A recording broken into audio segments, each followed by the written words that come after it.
Selamat sore, Bu Lucy dan teman-teman. Pada kesempatan kali ini, saya Semit dari kelas IPS 2 nomor absen 28 ingin menjelaskan tentang alat pembayaran, yaitu uang.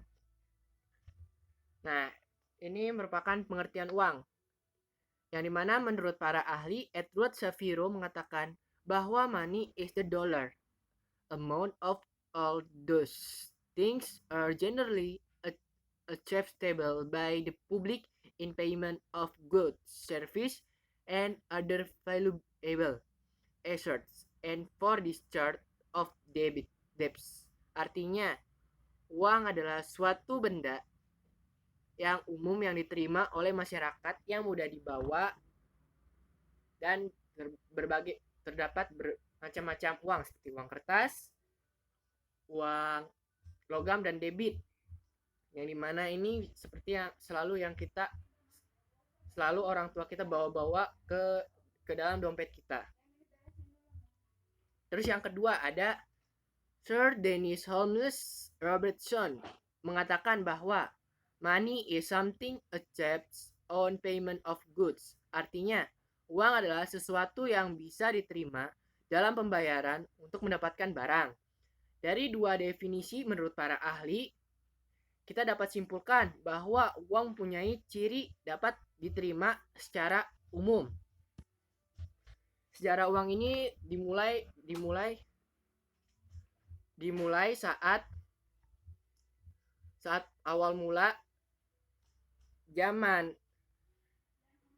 purbakala, yang dimana pada masa ini manusia sudah mulai mengenal barter, yang dimana nenek moyang kita ini mengetahui barter, yaitu lebih tepatnya pada zaman bercocok tanam, yang dimana masyarakat bercocok tanam ini sudah mulai mengenal bercocok tanam dan melakukan ternak. Nah, barter sendiri kita bisa artikan adalah alat tukar menukar barang pada masa lalu, yang dimana misalkan desa A ingin mempunyai sapi pada desa B. Nah, pada zaman itu desa A dan desa B itu belum mengenal uang karena masih belum maju pemikirannya. Oleh sebab itu, mereka mulai melakukan barter. Yang dimana barter ini, misalkan nih, desa A ingin menginginkan sapi, desa B menginginkan kopi. Nah, tanaman kopi.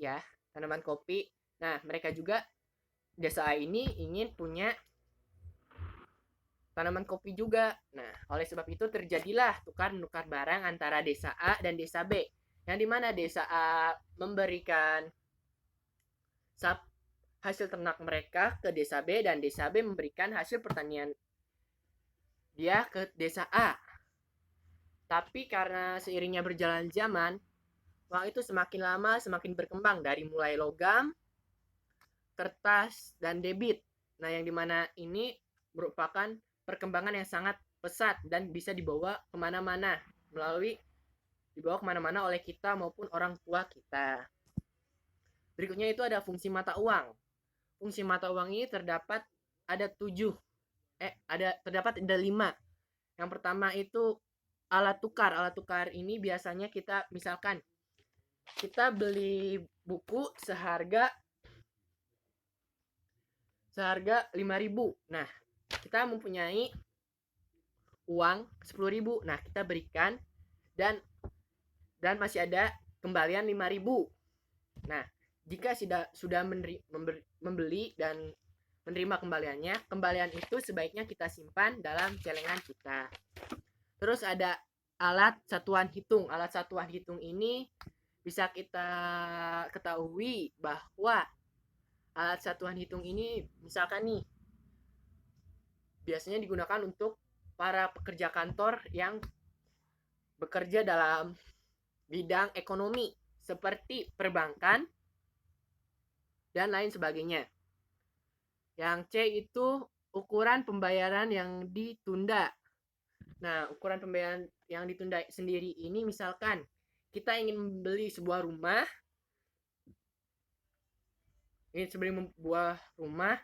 tapi kita belum punya uang cukup. Nah, oleh sebab itu kita menunda untuk membeli rumah itu dan bisa membeli pada keesokan harinya jika kita sudah sukses. Dan yang keempat, alat menyimpan kekayaan. Alat menyimpan kekayaan ini bisa berupa uang, emas, dan sebagainya. Nah, alat menyimpan kekayaan ini kita bisa lakukan, bisa kita simpan dan kita wariskan kepada keturunan kita. Dan yang terakhir itu alat pengalih kekayaan. Misalkan kita ingin membeli sebuah rumah, tapi laptop karena lebih penting, apalagi kan kita masih suasana pandemi ini. Dan lebih baik kita menunda membeli rumah itu, lalu membeli laptop untuk kebutuhan belajar kita.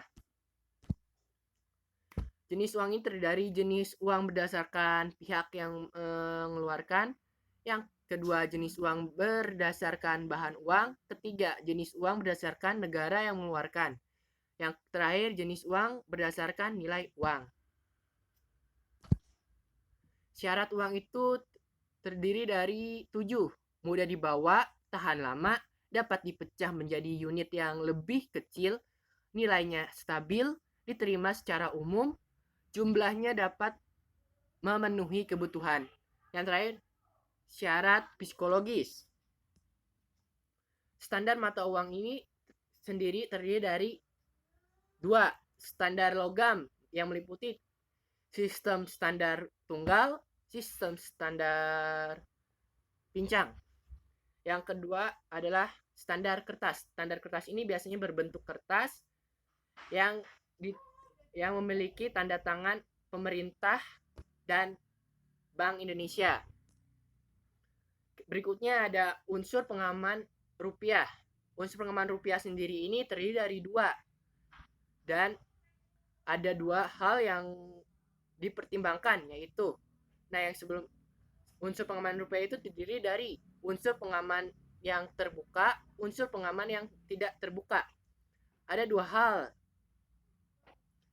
hal utama yang dipertimbangkan, yaitu semakin besar nominal pecahan, semakin diperlukan unsur pengamanan yang lebih baik. Misalkan kita mempunyai uang lebih dari 1 juta, kita kan nggak mungkin membawa uang itu melalui tas kita atau dompet kita, karena bisa terjadi kejahatan yang tidak kita inginkan. Misalkan kayak perampokan, bahkan berujung pembunuhan. Terus yang kedua, unsur pengaman yang dipilih berdasarkan pada hasil penelitian. Misalkan jika penelitiannya salah untuk pengamanan uang ini, maka akan terjadi yang tidak diinginkan oleh kita dan orang-orang sekitar kita. Terus yang ke-9 adalah sistem moneter.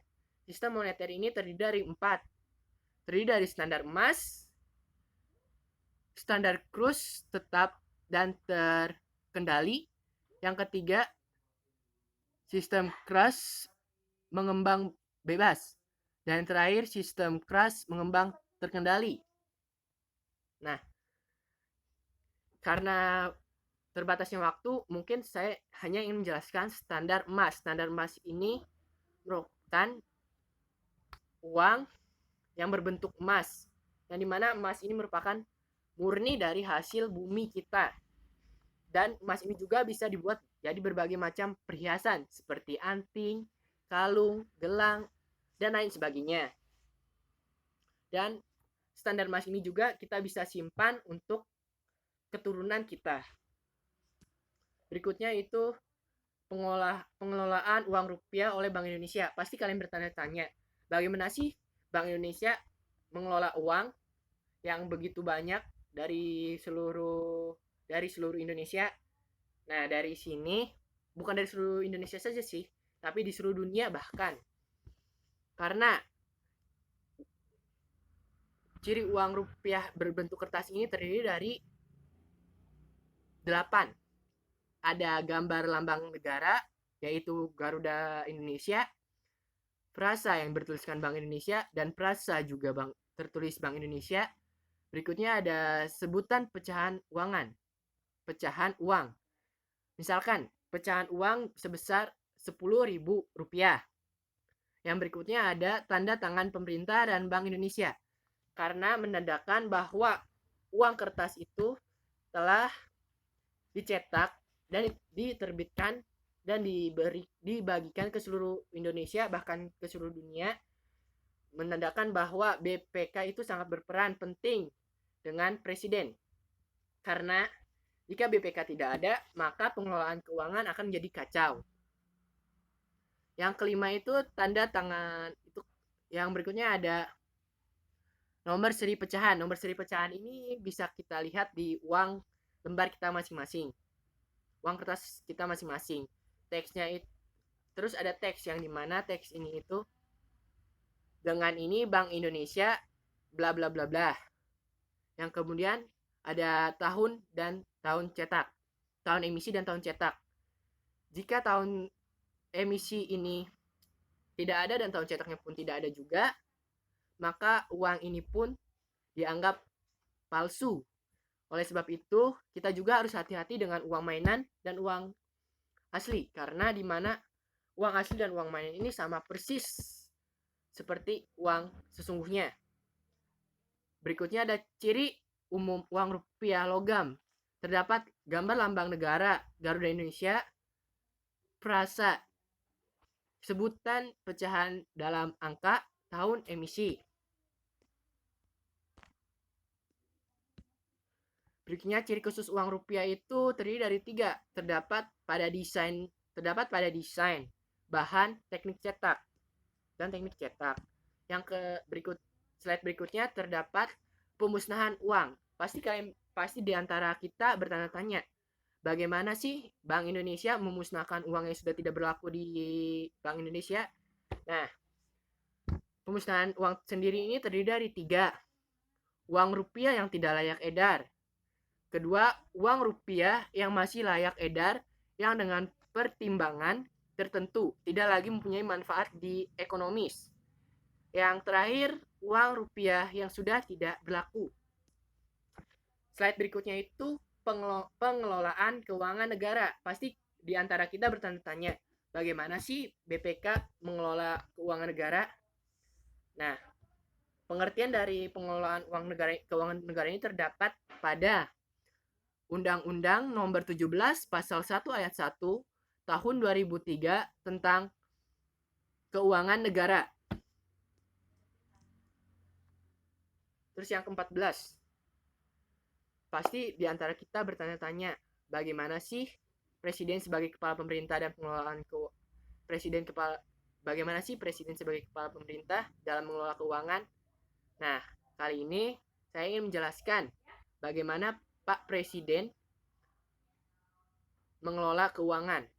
Yang pertama, Menteri Keuangan. Terdapat Menteri Keuangan selaku pengelola fiskal dan wakil pemerintah dan kepemilikan kekayaan negara, yang dimana seluruh uang yang memiliki presiden itu bukan hanya milik presiden saja, tapi milik negara dan untuk memenuhi kebutuhan negara kita ini. Misalkan Pak Presiden ingin membangun jembatan dan bangunan. Nah, kan Pak Presiden pasti membutuhkan anggaran. Nah, BPK lah bekerja menulis pengeluaran apa saja yang dikeluarkan oleh Pak Presiden sendiri. Terus yang B itu pemimpin lembaga selaku penggunaan anggaran. Nah, yang seperti kita tahu, presiden juga merupakan pemimpin lembaga dari seluruh lembaga dan termasuk jenderal tertinggi dari beberapa tentara. Terus yang terakhir, wali kota sebagai wali kota selaku kepala pemerintah daerah untuk mengelola keuangan daerah ataupun negara. Nah, pasti kita juga bertanya-tanya. Setelah itu saya ingin menjelaskan tentang pengertian pembayaran non tunai. Pasti di antara kita bertanya-tanya, Apa sih pengertian pembayaran non tunai itu? Nah, alat pembayaran non tunai ini adalah alat yang digunakan dalam proses pembayaran tanpa menggunakan uang fisik seperti koin dan kertas, melainkan uang non tunai seperti cek, giro, kartu kredit, dan uang elektronik. Berikutnya ada arus proses transaksi dan aliran pembayaran non tunai. Berikut pasti di antara kita bertanya-tanya, bagaimana sih arus proses transaksi dan aliran pembayaran non tunai? Di sini terdapat dua, ada credit transfer dan debit transfer. Credit transfer ini merupakan menggunakan kartu kredit yang dimana orang tua kita ataupun kita pergi ke ATM untuk mengambil uang. Terus yang terakhir itu debit transfer. Debit transfer sendiri ini merupakan hal yang paling sering dilakukan oleh orang tua kita untuk mentransfer apapun itu ke saudara kita yang jauh. Nah, menggunakan M-Banking. Nah, M-Banking sendiri ini merupakan alat transaksi pembayaran non-tunai pada masa kini. Terus berikutnya ada jenis pembayaran non-tunai. Jenis pembayaran non-tunai ini terdiri dari 3. Ada media pembayaran berbasis kertas. Berbasis kertas ini seperti cek. Yang kedua itu media pembayaran elektronik. Nah, media pembayaran elektronik sendiri ini terdapat 1, yaitu ATM dan mesin ATM dan kartu yang kita miliki. Terus media pembayaran berbasis kartu. Nah, berbasis kartu itu maksudnya itu kita membayar sebuah uang jika kita tidak mempunyai uang kas dan tidak membawanya, kita bisa menggunakan kartu itu untuk membayar apa yang kita inginkan. Nah, media pembayaran berbasis kartu ini sendiri terdapat beberapa contoh. Ada kartu ATM, kartu BCA, dan kartu BRI. Sekian, terima kasih. Mohon maaf jika ada kesalahan. Selamat sore, jangan lupa subscribe, like, and comment, and share. Semoga bermanfaat.